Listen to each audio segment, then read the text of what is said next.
Boa tarde, pessoal. Que a paz de Jesus e o amor de Maria estejam com vocês. Então, hoje, domingão, duas horas da tarde, 14 horas. E a gente está aqui para fazer a nossa meditação de hoje. Vamos ver o que a liturgia da igreja nos traz. O que apresenta a nossa igreja, né? Hoje para a nossa vida, para a nossa mudança de vida. O que Jesus trouxe nesse evangelho de hoje para que a gente possa mudar um pouquinho, né? Para fazer a sua vontade. Então a gente vai ver agora. Então, pessoal, hoje o evangelho ele está no livro de João, né? Continuamos em João no capítulo 20. João, capítulo 20, só que o versículo é do 19 ao 31. Aqui, né? Ao 31. Aqui. Né? Então, a palavra de Deus, ela nos diz: Era o primeiro dia da semana, ou seja, domingo. Ao anoitecer desse dia, estando fechadas as portas do lugar onde se achavam os discípulos, por medo das autoridades dos judeus, Jesus entrou. Ficou no meio deles e disse: A paz esteja com vocês. Dizendo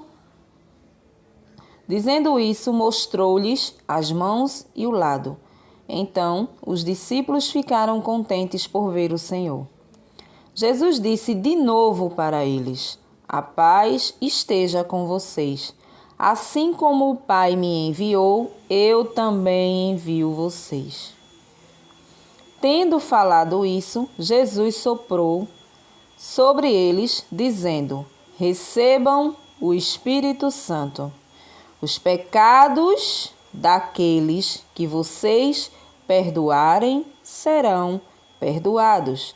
Os pecados daqueles que vocês não perdoarem não serão perdoados.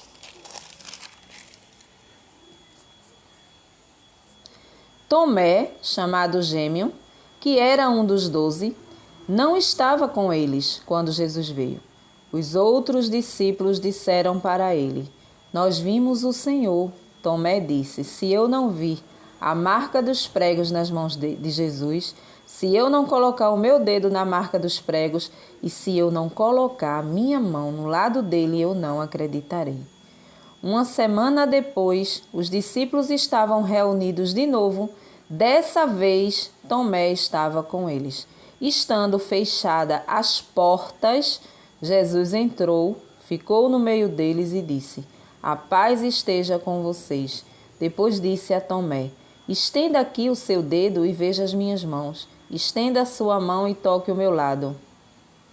Não seja incrédulo, mas tenha fé. Tomé respondeu a Jesus: Meu Senhor e meu Deus.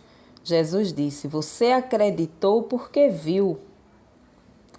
Felizes os que acreditaram sem ter visto.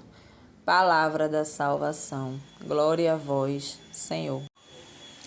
Então, pessoal, vejam só. Hoje a gente dá continuidade ao evangelho de sexta-feira, que foi a aparição, ao evangelho de sábado, né? E hoje, domingo, a gente vai ver esse evangelho aqui e a gente vai dividir ele aqui em várias partes. No começo, a gente percebe aqui que Jesus, ele apareceu mais uma vez agora aos seus discípulos, né? A palavra diz que Jesus apareceu no primeiro dia da semana, ou seja, o domingo. O domingo é o primeiro dia da semana, não é? Por isso a gente tem o domingo como o dia do Senhor, não é? Porque o domingo foi o dia que Jesus ressuscitou, né? Então, para nós católicos, é o domingo o dia do Senhor e não o sábado. Por quê? Mas Deus deixou o sábado que foi o dia do descanso. Sim, mas a partir do momento que Deus se fez carne, né, e habitou entre nós muita coisa mudou, né?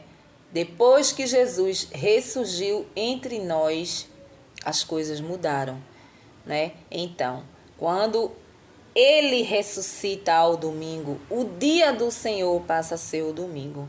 Então, por isso a nossa missa é aos domingos, né? Porque lá existe ali, a missa é todo o sacrifício lembrado de Jesus Cristo, né?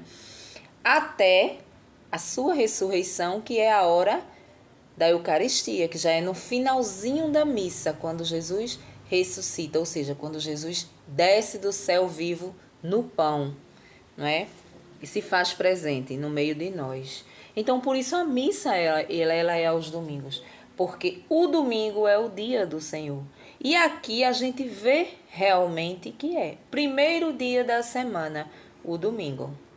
Não é isso? Mais embaixo a gente vai ver na sequência que ele reapareceu de novo no primeiro dia da semana, né?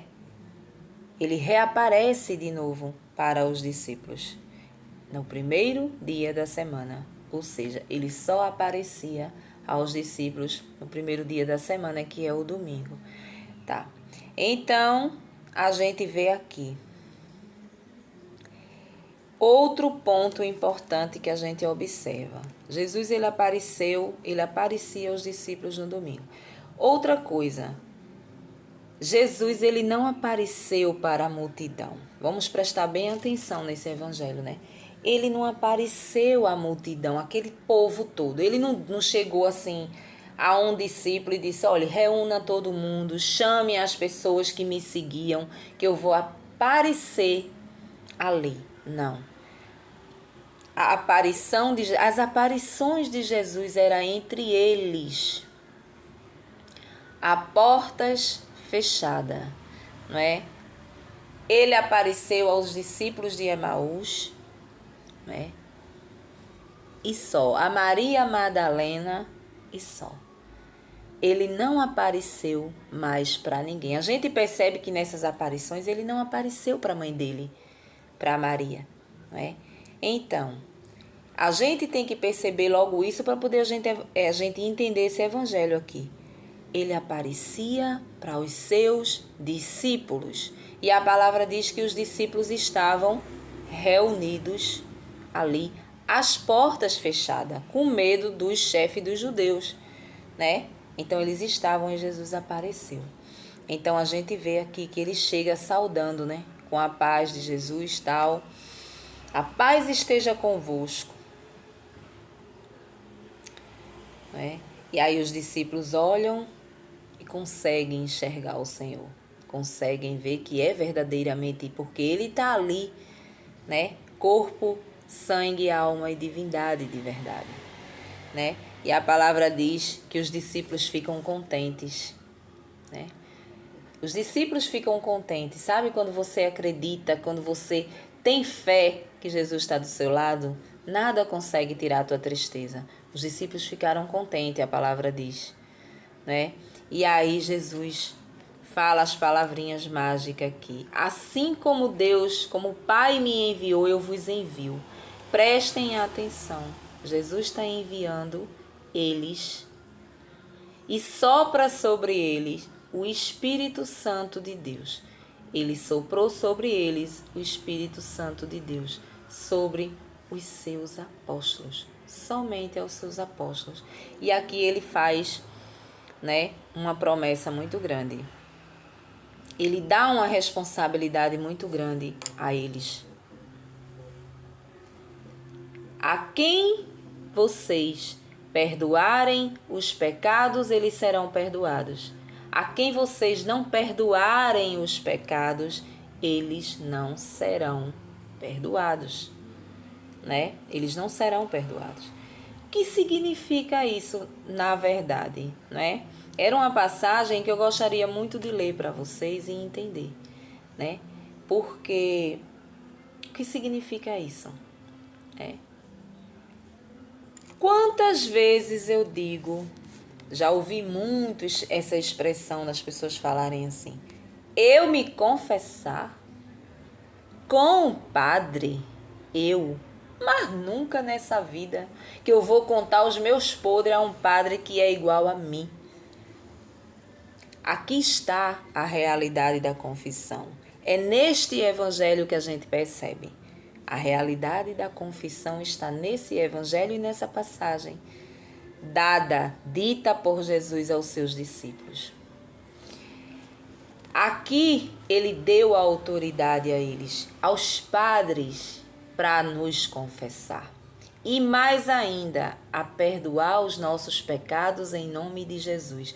Em nome dele, os padres têm sim a autoridade de perdoar os nossos pecados e de não perdoar também. E ele diz: se vocês não perdoar, não será perdoado. Eu não vou perdoar. Se vocês perdoarem, eu irei perdoar. Aí você diz assim: mas os padres são pecadores. Sim, eles são pecadores igual a nós. Só que é dado a ele muito mais do que a nós. Então, eles têm toda a responsabilidade de colocar isso aqui em prática. Não é?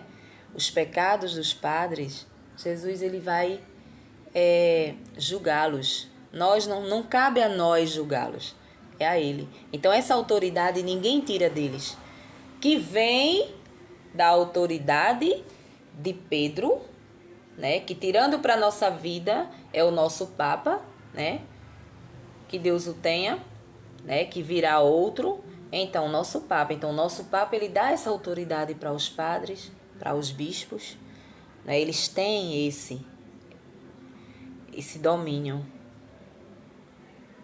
Naquele momento da confissão, né? Jesus se faz presente ali. A gente está ali conversando com o padre, falando os nossos pecados e Jesus está ali. Ele está ali vendo o teu coração. Se verdadeiramente o que tu está ali falando, verdadeiramente tu se arrependeu do que tu fez. Não é? Muitas vezes a gente vai por uma tradição, por isso, mas a confissão ela é uma coisa muito importante. É uma coisa que vai te aliviar muito no dia da tua, se tu vai se salvar, se tu não vai se salvar, se tu vai para a vida eterna, se tu não vai, né?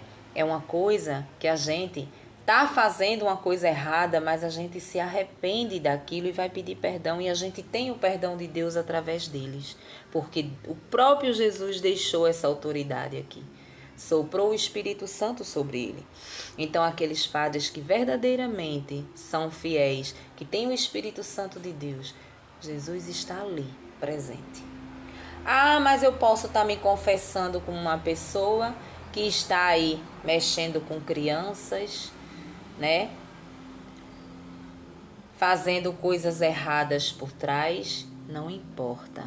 O sopro do Espírito Santo foi até eles. Se eles estão fracos e fazem as coisas erradas deles, o problema dele ele vai se haver com Jesus Cristo. Porque eles deram um sim, o seu sim para Jesus, né? Eles fizeram promessas ali para estar num lugar de padre. Então, tudo que o sucessor de Pedro, os papas, né, eles autoriza aqui na terra, é autorizado no céu. O que ele não autoriza, não é autorizado, né? Jesus disse a Pedro: o que ligares na terra será ligado no céu, o que desligares na terra será desligado no céu. Então, o sim do Papa é o sim de Deus. O não do Papa é o não de Deus. O Papa trazendo para a nossa vida porque é o sucessor de Pedro. É aquele que vem substituindo o nosso Pedro, né? E assim os seus discípulos, que são os padres. Então, só os padres podem consagrar Jesus Cristo na Santa Eucaristia, porque foi dado a ele. Na última ceia, Jesus, em todas as ceias que a gente viu, Jesus ceiava com os seus apóstolos. Jesus não chamava aquela multidão que caminhava com ele para ceiar, não. Chamava os seus apóstolos. Então, eles estavam sempre ali, os apóstolos. Então, tudo é com eles. Entendeu? Eu não tenho autoridade de perdoar pecado de ninguém. Você não tem autoridade de perdoar pecados de ninguém. Você pode vir conversar comigo como amiga. Você pode vir como um amigo conversar comigo. Ou seja, que não deixa de ser uma confissão, porque muitas vezes a gente tem amizades que a gente se confessa. A gente só não tem a absorção de absorvição, acho que de perdoar pecados, porque esse só os padres que têm, porque foi dado por Deus aos seus discípulos aqui, representando e trazendo para a nossa vida os padres. Não é? Então eu posso conversar, eu converso com você, eu dou meu conselho, eu dou a minha opinião, mas eu não faço nada porque eu não tenho poder. Então assim, a gente precisa acreditar nesse mistério de fé, mais um mistério de fé que a gente precisa acreditar porque está aqui.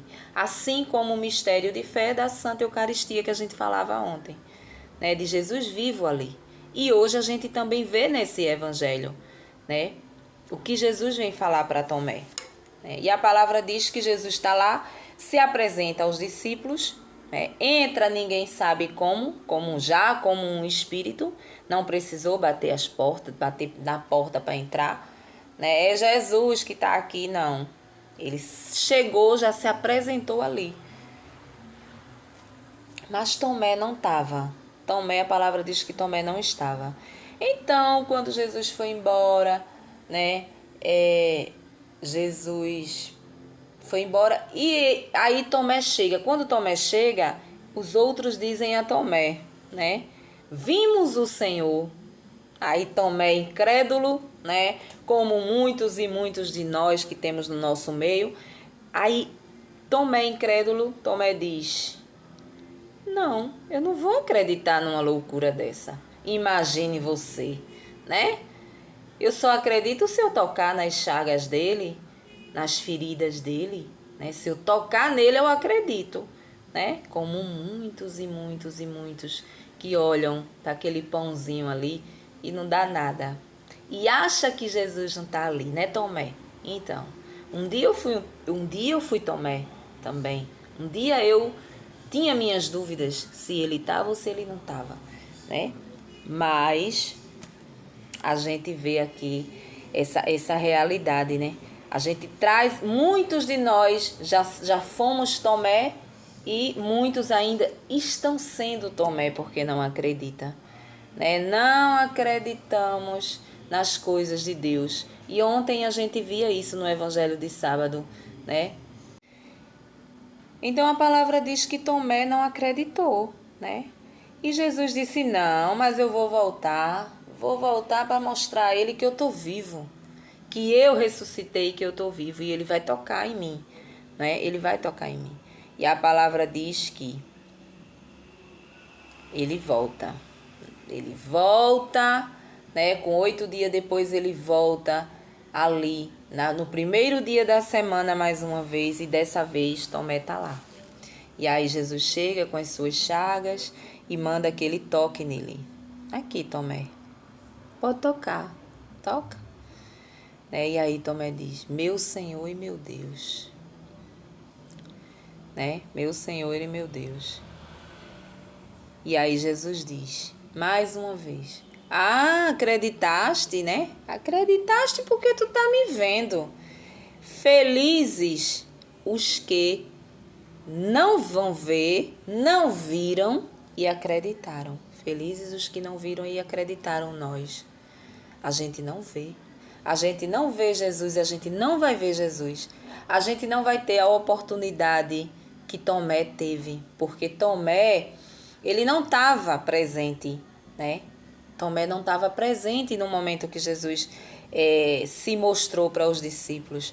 Mas Tomé teve uma chance de tocar em Jesus para renovar a sua fé, né? E nós nem isso a gente vai ter. A gente não vai. A gente tem que acreditar que ele está vivo na Santa Eucaristia, que é o único lugar vivo onde podemos encontrar Jesus, é na Eucaristia, na Santa Eucaristia. É nesse mistério de fé. A Eucaristia é um mistério de fé. Entendeu? Então, felizes de nós que acreditamos. E os que não acreditam? E os que não procuram comungar, como é que fica? Como que pode ter vida? Jesus diz: quem comer a minha carne e beber o meu sangue, eu estarei nele e ele estará em mim. Não é? Então, todos nós precisamos acreditar nesse mistério de fé. Todos nós. Aí, muitas vezes, a gente diz assim, né? Eu já escutei muito essa expressão que as pessoas falam assim. Os católicos, né? É os católicos que dizem assim: Jesus, ele veio para todos nós. Jesus veio para todos. Jesus é amor. Jesus é misericórdia, né? Por que é que eu não posso comungar, né? Só porque eu vivo junto com o meu marido. Não sou casada, não tenho matrimônio. Então eu não posso comungar, eu não posso ir à fila da comunhão. Eu não posso me confessar, né? Porque para quem não sabe, não pode conversar. O que você pode fazer, um casal que moram juntos e não são casados, é ir ter uma conversa com o padre. Assim como você conversa com um amigo, né? Mas o padre não pode te absorver para você receber Jesus na Eucaristia, você e seu esposo. Por quê? Porque vocês estão em pecado, né? Seja o pecado do adultério, seja o pecado da fornicação. Então, é um pecado que eu aceito, é um pecado que eu não estou arrependida de viver, entendeu? Você pode pecar muitos outros pecados e se arrepender, mas eu vivo dentro de uma realidade de um pecado que eu não me arrependo. Ou seja, eu não me arrependo de viver com meu marido. Eu não me arrependo de viver com a minha esposa. Já faz anos e anos que eu vivo com a minha esposa, com o meu marido, mas eu não me arrependo. Então, assim, o padre, ele não pode te absorver por isso. Então, por isso, nós não podemos receber Jesus quando estamos se relacionando com alguém, né? Agora, quando eu vivo uma castidade, eu posso. Por quê? Porque eu tirei da minha vida a prática da fornicação e do adultério, né? Então, eu estou vivendo uma castidade. Então, eu posso receber Jesus porque eu estou sozinha, né? E se um dia casarmos, ter um casamento, um matrimônio, casamento na igreja, os dois podem comungar, né? Os dois podem comungar, ou seja, receber Jesus na Eucaristia, receber o pão, ceiar, para quem não entende, né? Receber Jesus. Mas Maria, e a confissão também não? Né? E o perdão não vem para todos justamente por isso. Deixa de ser uma confissão. Por quê? Porque eu vivo dentro de uma realidade que eu não quero deixar, né? Eu não estou indo lá no padre e dizer assim: padre, eu vivo na fornicação. Por quê? Porque eu moro com meu esposo, com meu marido há 25 anos, por exemplo, né? Não somos casados, né? Mas eu não me arrependo de viver com ele, né? Eu não estou arrependida de viver com ele, né? Temos a oportunidade de casar, temos a oportunidade, mas a gente não quer, o ser humano ele não quer. Por quê? Porque ele não entende que isso aqui é errado, que isso aqui é pecado. Então você vive em pecado. Então por isso você não tem que ir lá confessar ao padre, porque existe um pecado diante de todos os outros pecados que você comete. Esse pecado em especial você não se arrepende. Então ele não pode te absorver pelos outros pecados que tu comete e esse ficar. Não, ele só pode te absorver se tu, entendeu? Sair dessa situação. E a gente sabe que não é fácil sair dessa situação. É por isso que uma pessoa que é solteira, né, mesmo que tenha já conhecido a prática sexual, ela se manter casta, ela não tá sozinha, sem namorado, sem ninguém, ela pode comungar, ela pode confessar tranquilamente, entendeu? Ela pode confessar tranquilamente. Agora, a pessoa que tem um namorado, que está tendo vida sexual fora do casamento, ou seja, fornicação, né, que é a prática sexual fora do casamento, ela não pode receber Jesus, porque é uma prática que ela está querendo. Mesmo que ela se arrependa de outros e outros e outros pecados que ela cometa, né? Mas esse em especial, ela não vai deixar de lado, né? Ela não vai deixar o marido dela de lado, o namorado de lado, né? Por conta disso. Você precisa ser muito, muito, muito mesmo ali fiel a Deus para fazer isso. E sabemos que o ser humano não é assim.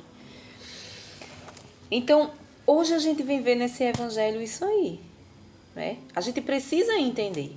Quantas perguntas as pessoas não fazem? Por que eu não posso confessar? Eu sou pior do que os outros? A gente vê muito isso na quaresma. E eu sou pior do que os outros, é?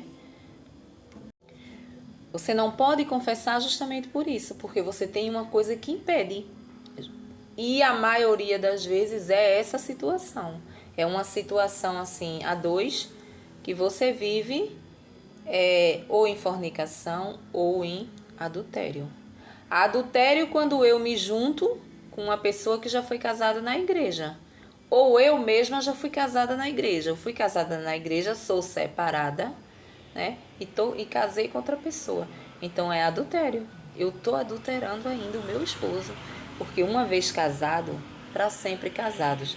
A gente só está livre para casar com outra pessoa na viuvez, se ficar viúvo, né? E a prática do namoro, né? Hoje em dia, a prática do namoro. Um homem e uma mulher que começa a namorar, com certeza vai haver a prática sexual. É impossível não haver, né?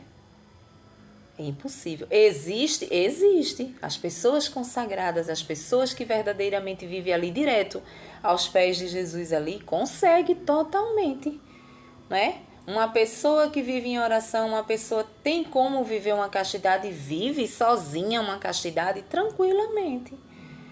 Agora, com o namorado do lado, não vive, né? Não vive de forma nenhuma. Então, eu preciso me afastar. Se eu tiver ali fiel na Eucaristia, vivendo uma castidade, eu estou aí indo à Eucaristia, eu estou recebendo Jesus Eucarístico, eu estou podendo me confessar a hora que eu quiser, não é? Mas a partir do momento que eu decidi arrumar alguém, namorar e viver outras práticas, eu tenho que me afastar da fila da comunhão e eu não posso confessar. Eu posso confessar na missa, por exemplo, né? No comecinho da missa, né? A gente sabe que tem um momento ali do perdão, né? Logo no começo. Então, ali é onde você coloca os seus pecadinhos, né? Aqueles pecados veniais, que quer dizer os pecados pequenos. Ah, chamei nome. Ah, eu me irritei com fulano. Ah, eu disse isso, disse aquilo, né? Eu julguei fulano, Senhor. Então, ali você pode pedir seu perdão ali, né? E lá no Padre são os pecados mortais, são aqueles mais pesados, aqueles que faz parte dos 10 mandamentos, quando eu pratico aquilo ali, não é? Então hoje a gente vem entender essas duas coisinhas, né? Que verdadeiramente eu não estou errada quando eu vou me confessar ao Padre. O Padre não é qualquer pessoa, não é? É a mesma coisa quando eu sou de uma outra denominação, eu vou conversar com o meu pastor. Não existe o pastor lá para conversar? Você não vai conversar com o seu pastor? É como se fosse uma confissão, só que com um detalhe. Ele não tem poder de perdoar os seus pecados em nome de Jesus. Entendeu? Ele não tem esse direito. Entendeu? Ele não pode fazer isso. Porque se ele pudesse, Jesus teria chamado ou falado ali toda essa palavra que ele falou aqui para os discípulos, para todos que o seguiam. E a gente sabe que eram inúmeras as pessoas que o seguiam. Então ele teria que falar para todo mundo. Ide, assim como o meu Pai me enviou, eu te envio. Soprava o Espírito Santo em todos e ali todos, inclusive nós, eu e você, a gente teria esse poder de perdoar os pecados. Então, ia ser uma maravilha. Você vinha se confessar comigo, eu ia me confessar com você e pronto. E todo mundo, seus pecados estão perdoados em nome do Pai, do Filho e do Espírito Santo. Mas Jesus, ele só apareceu para os discípulos. Então existe uma quantidade, né? A gente precisa entender isso aí. E a mesma coisa, a confissão. Eu não posso me confessar quando eu vivo em pecado. Eu posso conversar com o padre. Eu posso chegar lá, padre, eu preciso conversar, pedir um conselho. Às vezes, assim, é um casal que está em crise. Você pode chegar lá e pedir um conselho ao padre. Assim como você pode chegar em mim, pedir um conselho, como eu posso chegar em você, pedir um conselho, né? Mas eu não tenho autoridade de perdoar os teus pecados em nome de Jesus. Quando Jesus, ele se faz presente ali, na pessoa do padre, né? O padre te absolve a tu sair dali e voltar a comungar, mesmo que tu tenha deixado de comungar, né? Por conta dos teus pecados. A gente tem a consciência dos nossos pecados, então quando a gente está praticando algo errado, a gente não vai para a fila da comunhão, porque a gente sabe que a gente vai receber a nossa própria condenação. Então a gente não vai, a gente se afasta, né? Então chega um momento que a tua consciência ela pesa pelos pecados que tu está cometendo e tu vai lá confessar, procura o padre e se confessa. E ali ele te dá absorção, né, de você voltar a comungar de novo. Então ele perdoa teus pecados em nome de Jesus. Os pecados que você está dizendo que se arrependeu. Agora, se você não se arrepende no coração, aí é com você e Jesus Cristo. Porque Ele está vendo teu coração, se verdadeiramente tu está contando que tu arrependeu, né? Então é sobre isso. Hoje a gente vem ver isso aqui, não é? E a palavra ela também vem falar sobre coração duro, sobre a gente não ter o coração duro a ponto de não enxergar as coisas de Deus. Só que isso a gente viu ontem. Então hoje a gente explorou mais esse lado aqui maravilhoso, né? Das palavras de Deus aqui para os discípulos. E isso a gente conseguiu explicar sobre a veracidade da Eucaristia. Quando eu vejo felizes de quem vê e acredita. Porque você, Tomé, você está vendo, você só está acreditando porque você está vendo, não é? Então a gente precisa se esforçar para acreditar no pão eucarístico. A nossa igreja, ela é linda, ela é verdadeira porque ela vive tudo isso aqui. Todo esse mistério que Jesus deixou, ela vive. Cabe a gente estudar a nossa igreja, estudar se verdadeiramente a gente está no lugar certo ou não. Não é a placa de igreja que vai nos salvar, não. É a nossa caminhada, é a nossa mudança de vida, né? Que vai fazer com que a gente se salve. Não é a placa de igreja, não tem nada a ver com isso, né?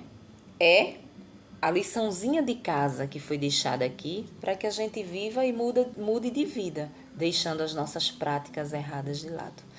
Amém? Um bom domingão aí, o resto de domingo aí para vocês. E até o próximo vídeo, se Deus assim nos permitir. Tchau!